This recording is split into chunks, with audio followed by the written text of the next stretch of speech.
반갑습니다. 파란 리본 TV 이병준입니다.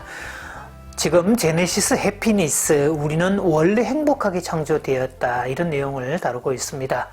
오늘은 제 60강 60번째 한계 인정의 행복 13번째고요. 제 3시험 하나님처럼 될 거야, 이 시험에 대해서 다뤄보겠습니다.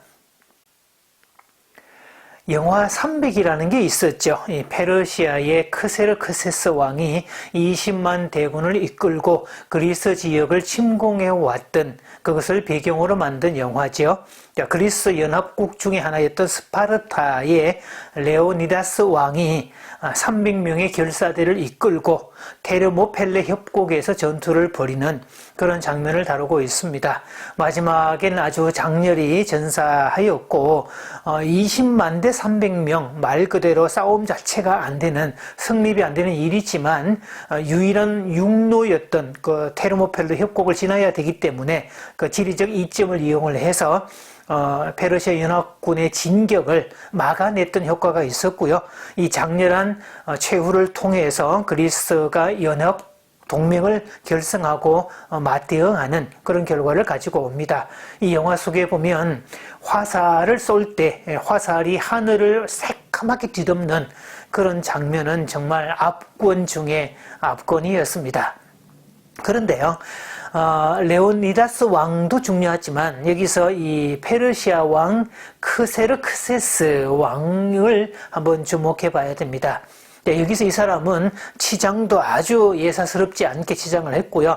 본인 스스로가 신이라고 지칭을 하죠. 그러면서 나는 관대하다, 나는 관대하니 진작 무릎을 꿇으면 너희들 살려줄 것이다, 이렇게 자비를 베푸는 듯한 그런 신의 모습을 드러내고 있습니다. 스스로를 신이라고 묘사하고 있는 장면을 눈여겨볼 만하죠. 자, 이렇게 인간이 신이 되려고 하는 속성, 이것은 고대로부터 현대까지 인간의 역사에서 절대로 빠지지 않는 일입니다. 각종 영화의 소재로도 등장이 되고 있고, 자, 그런데 그 말로는 늘 비참하게 끝이 난다는 것이죠.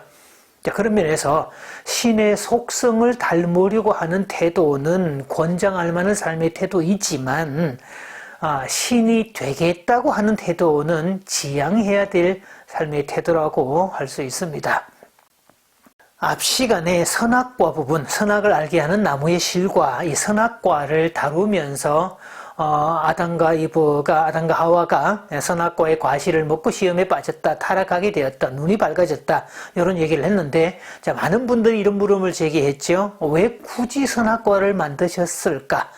애초부터 선악과라는 것 자체를 만들지 않았다면 아담과 하와가 시험에 빠졌을 리가 없었을 것이다 라고 설명을 하죠. 여기에 대한 신학적 설명은 자유의지에 있었다. 즉 인간은 로봇처럼 그렇게 만들어진 존재가 아니라 자유의지를 가진 존재로서 할 수도 있고 안 할 수도 있는 선택의 주체가 되게 하기 위함이다.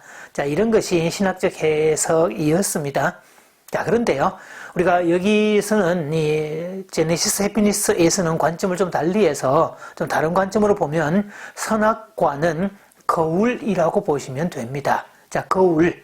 항상 지켜보는, 우리가 외출 갈 때 지켜보고 무슨 뾰루지가 났을 때도 지켜보고 잘 되었는지, 무슨 문제가 있는지 없는지 그것을 확인하는 장치가 거울이죠.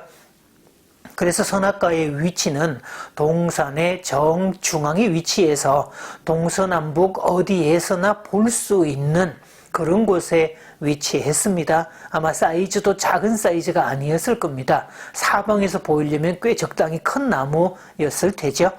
자, 그래서 이 나무가 거울 역할을 하는 것은 아담과 하와가 언제라도 눈을 돌려보면 항상 눈에 뜨이는 나무, 그래서 그 나무를 볼 때마다 자신들의 정체성을 확인하도록 만든 거울이라는 뜻입니다. 그래서 자신들은 하나님에 의해서 만들어진 피조물이라는 뜻이고, 하나님은 신이고 자신들은 인간이라는, 그래서 한계를 가진 인간이라는 사실을 늘 확인하고 피조물로서 창조주에게 감사하고 경배하는 그런 것들을 늘 하라고 일깨워주는 그런 장치였다는 거죠. 그래서 아담과 하와가 그 거울로서 거울이 된 그 선악과를 늘 지켜보면서 자신의 정체성을 확인하고 인간의 위치와 또 신의 하나님의 위치를 늘 확인했다면 이 사람들은 신락원하지 않았을 겁니다. 그런데 말입니다. 사탄은 인간의 내면 속에 있는 인간의 본성을 누구보다 잘 알았기 때문에 모든 인간의 본성에는 신이 되려고 하는 그런 속성이 있다는 것을 간파를 했고 바로 그 점을 가지고 아담과 하와에게 접근을 합니다. 그러면서 동산 그 선악과의 나무를 먹지 말라고 하더냐? 하나님이 왜 먹지 말라고 했을까? 그 이유는 딱 한 가지야. 너희가 그 선악과를 먹게 되면 너희가 하나님처럼 똑같이 돼서 하나님처럼 돼서 하나님과 동격이 되어서, 그래서 하나님은 그걸 우려해서 너희가 하나님처럼 이게 동격이 되는 것을 우려해서 먹지 말라고 한 거지. 그래서 너희가 그걸 먹는 날에는 너희 눈이 밝아져 하나님처럼 될 것이다. 하나님과 동격이 될 것이다. 라고 유혹을 하지요.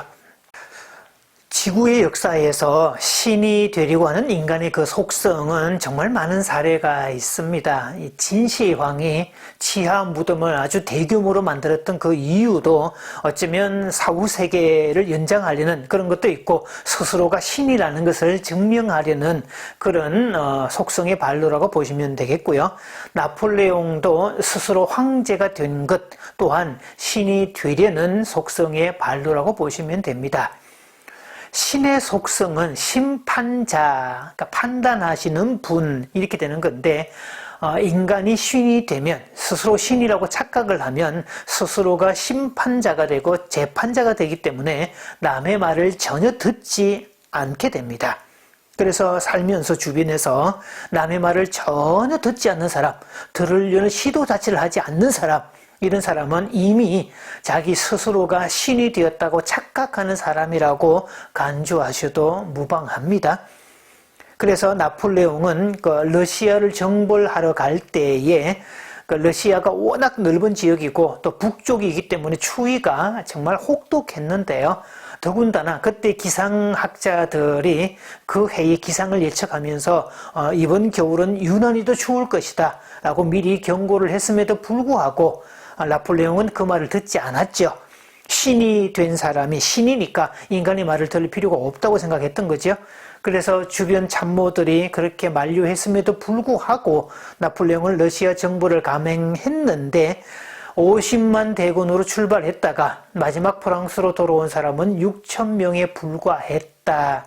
그것도 전투를 해서 손실이 난 게 아니라 추위와 굶주림으로 인해서 손실이 났던 결과가 컸다는 거죠. 그로 인해서 나폴레옹은 결국 황제의 자리에서 쫓겨나고 유배당하면서 결국 재기에 불능할 수밖에 없었던 그런 비운의 주인공이 되고 맙니다. 자, 그런 부분에서 참 가슴 아픈 부분들이죠. 그래서 이 베토벤은 교향곡 3번을 쓰면서 그 제목을 보나파트르라고 지었다고 그러죠. 처음에는 보나파트르 나폴레옹, 풀네임이 그렇게 되는 건데 나폴레옹을 존경한 나머지 3번 교향곡의 이름을 보나파트르라고 지었는데 나폴레옹이 스스로가 황제가 되는 모습을 보면서 실망한 나머지 제목을 지웠다는 겁니다. 근데 얼마나 화가 난 상태에서 제목을 지우려고 힘을 줬던지 그 악보에 구멍이 났다는 그런 일화도 있습니다. 현대사회로 오면서 신이 된 사람들이 점점 더 늘어나고 있습니다. 르네상스 이후 인간의 이성이 주체가 되어서 인간 스스로가 첨단 문명을 만들어냈던, 최근에는 AI로 대변되는 그런 첨단 과학 문명에 와 있는데요. 자, 그러면서 인간이 스스로가 신이 되었다, 신의 영역을 뛰어넘는다, 신의 영역에 도전한다라고 하는 건데, 그래서 첨단 과학 문명을 만들기는 했지만 상대적으로 인간성이 상실되고 불행한 사람들이 더 많이 늘어나고, 자, 그러므로 인해서 신이 되려고 하는 그 속성 때문에 신락원했던 아담과 하와가 점점 더 늘어나고 있다는 그런 결과입니다. 현대인들에게 또 걸맞은 새로운 선악과가 필요하죠. 그런 역할을 하는 게 철학과 종교의 영역인데요.